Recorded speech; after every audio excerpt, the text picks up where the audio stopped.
संसद भवन परिसर में किसी भी द्वार पर किसी भी तरह का धरना प्रदर्शन करना उचित नहीं है। अरे अमित शाह माफी मांगो, अमित शाह माफी मांगो, अमित शाह इस्तीफा दो, इस्तीफा दो, अमित शाह इस्तीफा दो।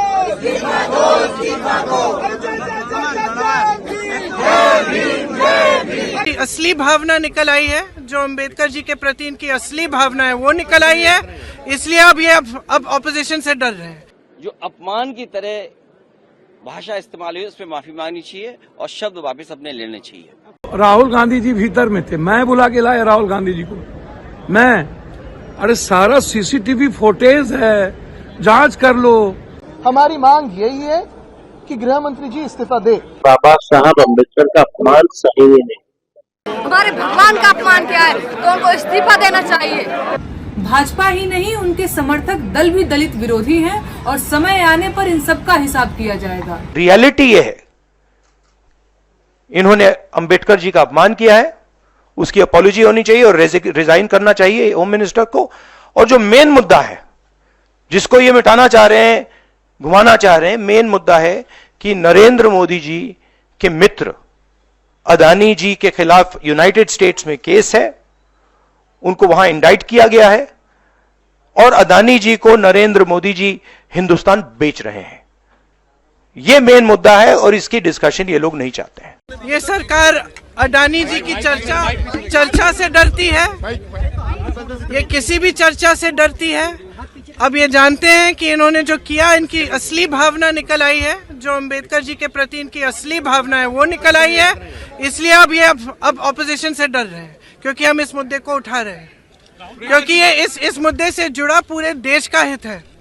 हमारा संविधान अंबेडकर जी की देन है और इस देश की जनता की देन है और हमारी आज़ादी की लड़ाई की देन है, और उनका इस तरह से अपमान हिंदुस्तान नहीं सहेगा। एकदम जो सरकार का डेस्परेशन है, ये इसी चीज का सिंबल है कि कितने डेस्परेट हो गए हैं कि आज ऐसे एकदम झूठी बातें, झूठा एफआईआर। राहुल जी कभी किसी को पुश नहीं करेंगे, मैं उनकी बहन हूँ, इतने सालों से मैं जानती हूँ, कभी इस तरह की हरकत कभी कर ही नहीं सकते। और फ्रैंकली देश भी जानता है, देश देख रहा है कितने डेस्परेट हो गए हैं ये लोग कि इस तरह की फालतू के एफआईआर लगा रहे हैं, क्योंकि सिंपली अडानी पे चर्चा नहीं चाहते। और जो इन्होंने किया है अंबेडकर जी के साथ, जिस तरह से अपमान किया है, ये जानते हैं कि ये देश नहीं सहेगा ये अपमान, इसीलिए ये सब डिस्ट्रैक्शन है, बस यही है। भारतीय जनता पार्टी का अंबेडकर विरोध और दलितों के प्रति दुर्भावना तो जग जाहिर हो चुकी है, लेकिन जिन पार्टियों ने सरकार बनाने के लिए इस दलित विरोधी पार्टी भाजपा को समर्थन दिया है, उन्हें दलित विरोधी क्यों न समझा जाए। भाजपा ही नहीं, उनके समर्थक दल भी दलित विरोधी हैं और समय आने पर इन सब का हिसाब किया जाएगा। दुनिया के किसी नेता की इतनी हैसियत नहीं है कि वो बाबा साहेब भीमराव अंबेडकर जी पर अभद्र टिप्पणी करके सत्ता में बने रह सके। पद और कुर्सी के नशे में जिसने भी ऐसा किया है, उसकी सरकार अपने दिन गिनना शुरू कर दे। राहुल गांधी जी भीतर में थे, मैं बुला के लाया राहुल गांधी जी को। अरे सारा सीसीटीवी फुटेज है, जांच कर लो। राहुल गांधी जी ने जिस महात्मा गांधी को नजदीक से महसूस किया है, नेहरू, लाल बहादुर शास्त्री पटेल को उन्होंने जिया है, तो उस व्यक्ति से आप तुम की भी उम्मीद मत करिए। वो तो सीधा कह रहे थे कि छोड़ दो बीच से, इन लोगों को हंगामा करने दो, बगल से निकल जाओ। वो तो प्रियंका गांधी जी से बहस करने लगे और धक्का मुक्की करने लगे, तब जाकर के वहां पर वो भी बीजेपी के जैन सांसद इस तरह का व्यवहार कर रहे थे। बीजेपी के सांसद, आज तक मैं 7 बार संसदीय जीवन में हूँ, यूनिवर्सिटी अध्यक्ष, आज तक मैंने इस तरह के माहौल लाइफ में मैंने नहीं देखा कि सत्ता पक्ष मारने पर उतारू हो जाए और गाली गलौज लगातार कर रहा। प्रताप सारंगी जो कह रहे हैं कि राहुल गांधी, या प्रताप सारंगी जी का आप सीसीटीवी फुटेज निकालो, वहां पर है राहुल गांधी जी, एलओसी भीतर में है। राहुल गांधी जी तो खड़े तक नहीं हुए, चुपचाप साथ बगल से निकल गए।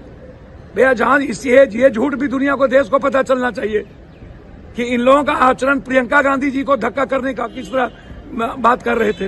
एक सांसद राहुल गांधी जी को सामने में गुंडा कह रहे थे। क्या एलओसी को आप गुंडा बोलोगे? इस तरह का व्यवहार करोगे? आप हमको बताओ। राहुल गांधी भीतर में है, उनको पता भी नहीं है। बाद में पता चला उनको कि सांसद के साथ धक्का मुक्की किया जा रहा है, प्रियंका जी बैठ गई हैं, तब वो अब भीतर आए और वो सबको उठा के ले गए, बोले चलो साइड से, हम लोग को बैठना नहीं है, इनको झगड़ने दो। बिल्कुल, ये सारे डाइवर्जनरी टैक्टिक्स है, लेकिन एक ही बात पे आना चाहता हूँ। मुझे नहीं लगता राहुल जी डरते हैं, मुझे नहीं लगता कोई हम डरते हैं। हम सभी पे दर्ज कीजिए, कोई डरता नहीं है। हमारी मांग यही है कि गृह मंत्री जी इस्तीफा दे, क्योंकि उन्होंने महामानव डॉक्टर बाबा साहेब आम्बेडकर का अपमान किया है।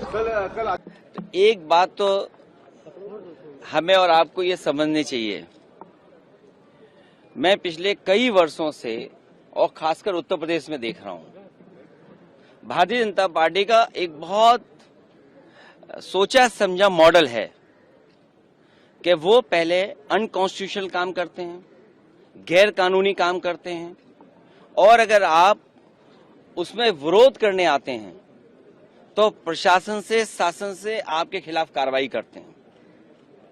जिस तरह का भाव राज्यसभा में था वो बाबा साहब भीमराव अम्बेडकर जी का अपमान है।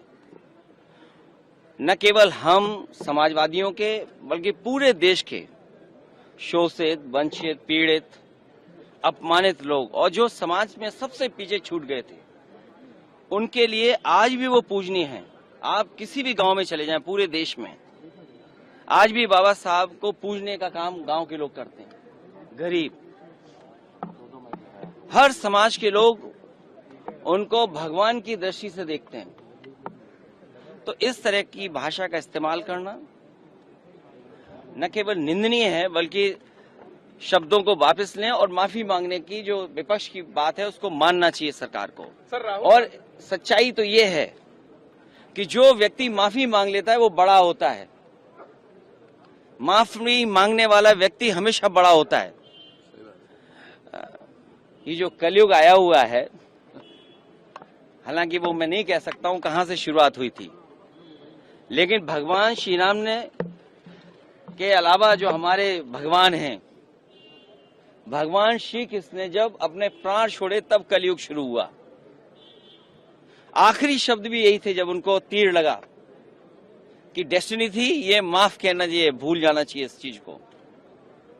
तो कम से कम सरकार को जिनकी भाषा से, व्यवहार से पूरे देश का सेंटिमेंट बाबा साहब भीमराव अम्बेडकर जी के लिए जो अपमान की तरह भाषा इस्तेमाल हुई, उस पर माफी मांगनी चाहिए और शब्द वापस अपने लेने चाहिए। आप भी जान रहे बाबा साहब के अम्बेडकर को जिस तरह से अपमानित अमित शाह ने किया, उसको इशू को डाइवर्ट करने का एक षड्यंत्र है। अब देश की जनता बेवकूफ तो है नहीं कि जो ये पिक्चर दिखाएंगे वही पिक्चर देश की जनता देखेगी। हम लोग अंधे तो है नहीं, हम लोग सब लोग जानते हैं कि बीजेपी के लोगों की मानसिकता बाबा साहब अम्बेडकर के प्रति क्या है। हमने शुरू से ही कहा कि देश के लोग जो है बाबा साहब अम्बेडकर का अपमान सहेंगे नहीं। और जो भाषा के क्या बाद में बोले क्या पहले बोले छोड़ो, वो तो जो लिखा हुआ था वो बोल रहे थे। भारतीय जनता पार्टी के पास तरीके हैं, उनके पास मॉडल हैं, अंडरग्राउंड पॉलिटिकल उनके पास राय मशवरा आता है। वो कब ध्यान हटा दें, और पहले तो खुद अनकॉन्स्टिट्यूशनल काम करते हैं, पहले खुद गैरकानूनी काम करते हैं और फिर शासन प्रशासन से ऐसा कुछ करते हैं जिससे कि दूसरे पर आरोप लग जाएं। और मैं तो फरक्काबाद के सांसद जी को देख रहा था, वो सर्टिफिकेट वाले सांसद हैं। अगर उनको इलाज दवाई की जरूरत हो तो उनके लिए सलाह यही है कि हम फरक्काबाद से डॉक्टर बुला करके फ्री इलाज करा सकते हैं उनका। अमित शाह जी को माफी मांगनी चाहिए, इस्तीफा देना चाहिए, क्योंकि देखो बाबा साहब हम सबके हैं। उन्होंने बाबा साहब की वजह से उन्होंने शपथ ली थी और शपथ के अनुसार वो आज सदन में बैठे हुए। हमारे बाबा साहब का अपमान क्या है, हमारे भगवान का अपमान क्या है, तो उनको इस्तीफा देना चाहिए। हिंदू धर्म और हिंदुत्व की संकल्पना बहुत ज्यादा विराट है, लेकिन धर्म की राजनीति करने वाले लोग इसे छोटा कर रहे हैं। ये लोग अपने फायदे के लिए हिंदुत्व के अर्थ को इस्लाम के विरोध तक सीमित कर देना चाहते हैं, ताकि हिंदू होने का मतलब इस्लाम का विरोधी होना रह जाए। दलित समाज और बाबा साहेब के लिए भी इन लोगों का व्यवहार बेहद घटिया है, जो समाज को कमजोर कर रहा है। इन लोगों को शर्म आनी चाहिए दरअसल, पर आएगी नहीं, क्योंकि ये लोग अभी सत्ता के नशे में हैं। हिंदू धर्म के असली दुश्मन यही लोग हैं और हिंदुत्व को भी इन्हीं लोगों से बचाने की जरूरत है। खैर, ईश्वर इन्हें सद्बुद्धि दे। जय जय जय जय जय